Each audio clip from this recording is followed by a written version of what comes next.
terhubung ya dengan komputer, kemudian coba saya kontrol ya. Coba saya kontrol dari handphone saya ya. Saya perbesar kecil dengan cara tentu touchscreen-nya ya. Kemudian bisa saya minimize ini ya, untuk tampilan handphonenya saya minimize. Jumpa lagi bersama saya di tutorial gratis Gudangnya Tutorial. Oke, pada kesempatan ini saya akan menunjukkan caranya kepada Anda bagaimana cara untuk mengontrol komputer dengan menggunakan handphone atau smartphone. Dengan syarat bahwa handphone Anda atau smartphone Anda itu terhubung dengan internet atau terkoneksi dengan internet.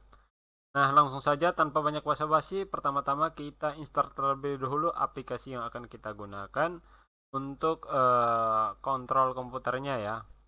Untuk instalasi aplikasi ini pada PC Anda tidak perlu banyak buat sana sini ya, cukup langsung saja ya default install, kemudian ya, kemudian dibiarkan prosesnya berjalan sampai selesai dan akan hilang dengan sendirinya.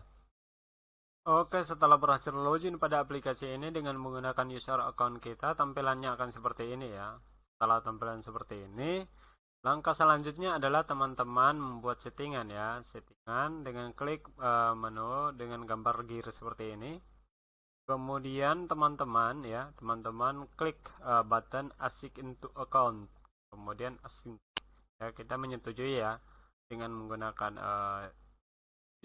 user login dapat dikontrol dari manapun gitu. Kemudian kita klik OK. Nah, selanjutnya adalah teman-teman buka aplikasi yang ada di handphone teman-teman ya. Kemudian yang sudah diinstal. Nah, bagi teman-teman yang kebingungan dengan aplikasi yang ada di Play Store ya, bisa teman-teman lihat link downloadnya ada di deskripsi video ini. Nah, langkah selanjutnya adalah kita harus login terlebih dahulu ya. Login terlebih dahulu pada handphone kita ya. Pada handphone kita. Jangan lupa ya teman-teman harus login terlebih dahulu dengan menggunakan account yang sama. Nah, di sini sudah saya login ya dengan menggunakan account saya yang sama ketika saya login pada aplikasi yang ada di komputer. Nah, jika sudah selesai ya, di sini tinggal teman-teman ya dari handphone teman-teman tinggal lihat komputernya ya, lihat komputernya. Nah, di sini sudah ada statusnya gitu ya. Yang komputer yang terhubung menggunakan aplikasi dengan menggunakan akun yang sama, ingat ya. Jadi pada aplikasi yang ada di komputer dan aplikasi yang ada di handphone harus menggunakan user yang sama ya. Nah, langkah selanjutnya bagaimana cara kontrol komputernya ya dari handphone teman-teman ya. Dari handphone teman-teman di sini. Saya ulangi ya, teman-teman buka aplikasinya, kemudian kecilkan ini, kemudian teman-teman lihat pada menu komputer. Nah, di sana buka folder My Komputernya, kemudian akan terbaca status komputer yang dalam keadaan aktif atau nonaktif. Nah, tinggal teman-teman klik saja nama komputernya, kemudian teman-teman klik lagi kontrol jarak jauh. Nah, ya seperti ini ya. Sudah terhubung ya dengan komputer, kemudian coba saya kontrol ya. Coba saya kontrol dari handphone saya ya.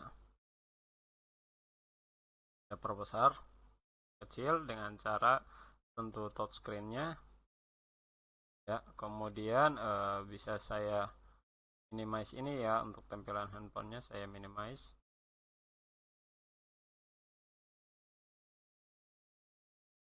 Kemudian silakan teman-teman selanjutnya ya, mau klik apa saja atau kemana saja ya. Sampai sini selanjutnya silakan teman-teman tanyakan ya di kolom komentar ya. Di sini bisa teman-teman kemana saja ya, bisa membuka file yang ada di komputer atau lain sebagainya gitu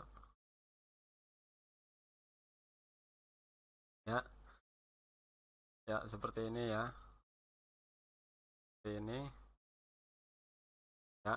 Ini yang ada di tampilan handphone saya ya. Nah, oke, saya rasa cukup sekian ya. Bagi teman-teman yang kebingungan dalam mengoperasikan aplikasi ini, silakan tinggalkan pertanyaan pada kolom komentarnya. akan saya jawab dan akan saya bantu pandu sampai bisa. Oke, sekian dulu dari saya. Sampai jumpa pada postingan saya selanjutnya. Salam hormat.